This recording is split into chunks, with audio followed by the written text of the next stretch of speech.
میں نے آپ کے سامنے سورہ آل عمران کی آیت نمبر 103 کی تلاوت کا شرف حاصل کیا ہے۔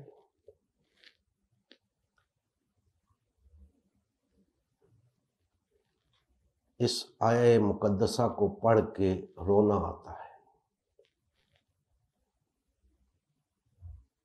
ان لوگوں پر جنہوں نے دین کا ٹھیکہ لے رکھا ہے اور اس آیہ مبارکہ کو تلاوت کرتے وقت انہیں اپنے حال پہ رونا نہیں آتا۔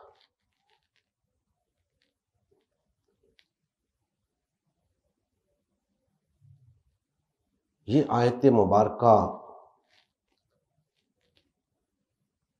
جو کچھ ہمیں بتا رہی ہے، جو پیغام ہمیں دے رہی ہے، ہمیں بشمول ان اکابرین کے جنہیں میں بزام خیش دین کا ٹھیکیدار کہہ رہا ہوں، آج تک سمجھ نہیں لگی کہ یہ آیت مبارکہ ہمیں کیا پیغام دے رہی ہے۔ آج تک ہم زیادہ سے زیادہ جس کام میں لگے ہوئے ہیں کہ اہل سنت کے اندر اتحاد ہو جائے، اہل تشیع کے اندر اتحاد ہو جائے، بریلویوں کے اندر اتحاد ہو جائے، دیوبندیوں کے اندر اتحاد ہو جائے، اہل حدیثوں کے اندر اتحاد ہو جائے، اور بہت زیادہ ہم نے وسعت قلبی کا مظاہرہ کیا تو وہ یہ کہ سنی شیعہ اتحاد ہو جائے۔ یقین جانیے یہ تصور وحدت جس کی بات ہمارے اکابرین کر رہے ہیں، قرآنی تصور وحدت سے یکسر مختلف ہے۔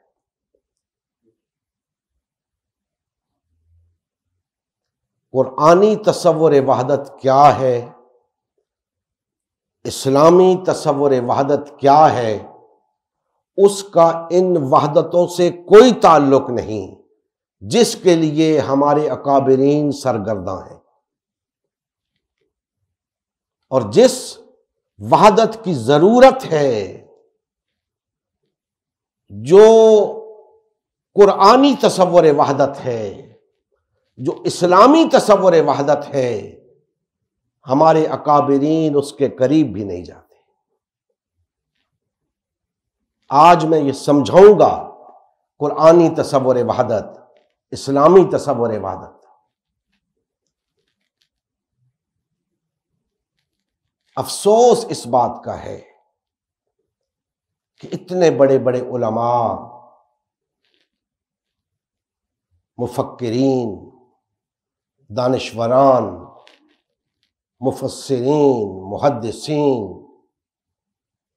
انہیں یہ بات کیوں سمجھ نہیں آتی کہ قرآن جس وحدت اسلامی کی بات کر رہا ہے ہم اس طرف چلیں، درمیانی راستے کیوں تلاش کرتے ہو، ادھر ادھر ٹامک ٹوئیاں کیوں مارتے ہو؟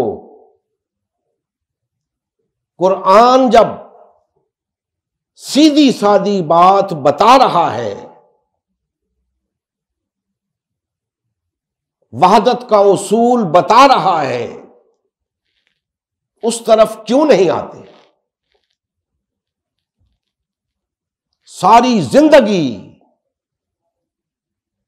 تم وحدت کے لیے کوشاں رہو، وہ وحدت قائم نہیں ہو سکتی جسے ہم قرآنی تصور وحدت کہتے ہیں، جسے ہم اسلامی اور نبوی تصور وحدت کہتے ہیں۔ تم اپنی اپنی وحدتیں قائم کرتے رہو، اللہ نے جس وحدت کا حکم دیا ہے اس سے دور رہو گے۔ تمہارے تصورات وحدت ناقص ہیں جب تک تم قرآن کی طرف رجوع نہیں کرتے، منبع ہدایت کی طرف رجوع نہیں کرتے، اللہ کی طرف رجوع نہیں کرتے، اللہ کے رسول کی طرف رجوع نہیں کرتے۔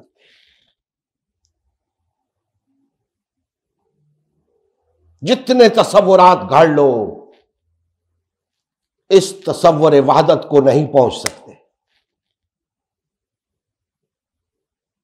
دوستان محترم، میں کہا کرتا ہوں ہمارا کسی سے کوئی جھگڑا نہیں، کسی فرقے کے خلاف، کسی گروہ کے خلاف، کسی شخصیت کے خلاف ہمارے دل میں کوئی بغض نہیں، سب ہمارے بھائی ہیں، سب ہماری توجہ کے مستحق ہیں، سب اس دعوت حق کے محتاج ہیں جو اس قرآن مجید کے اندر ہے۔ اگر ہم وہ دعوت حق پیش کرنے کا حق ادا کر رہے ہیں تو انہیں چاہیے کہ اس دعوت حق پہ لبیک کہیں، اور اگر ہم دعوت حق پیش نہیں کر رہے تو ہمیں بتائیں دعوت حق کیا ہے، ہم اس پہ لبیک کہیں گے۔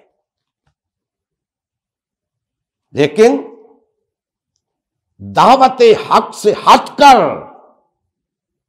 ادھر ادھر کی مارنا، لا یعنی باتیں کرنا، من گھڑت تصورات دین پیش کرنا، وحدت کے نت نئے طریقے سامنے لانا، یہ دین کے ساتھ دشمنی ہے، محبت نہیں۔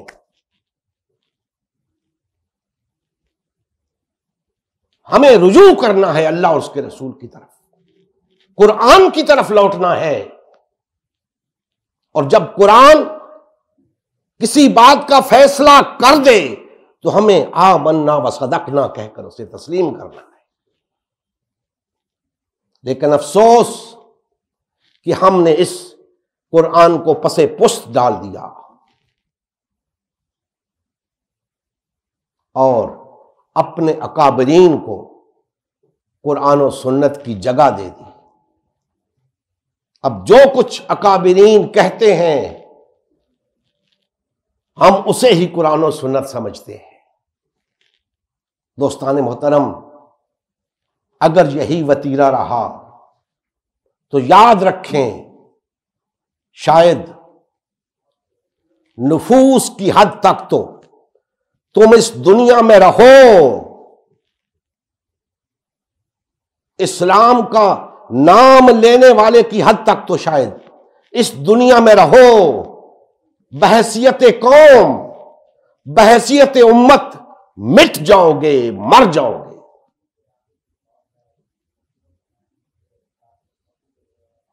اس کی ابتدا ہو چکی ہے۔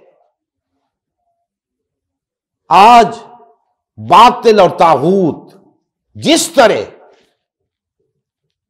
تم پر حملہ آور ہو رہا ہے، تمہیں کچھ سمجھ نہیں آتی،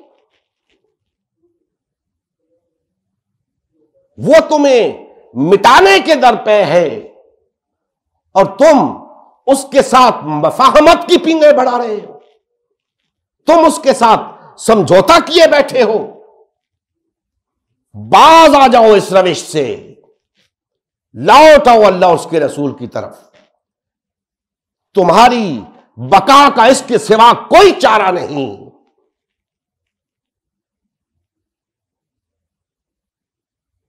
اگر یہی روش رکھتے ہو تو تیار رہو اس دنیا کے اندر بھی ذلیل و خوار اور نامراد ہونے کے لیے، اور آخرت میں بھی اللہ کے عذاب کا شکار ہونے کے لیے۔ نبی کریم صلی اللہ علیہ وآلہ وسلم کی زندگی کا مقصد غلبہ دین اسلام تھا۔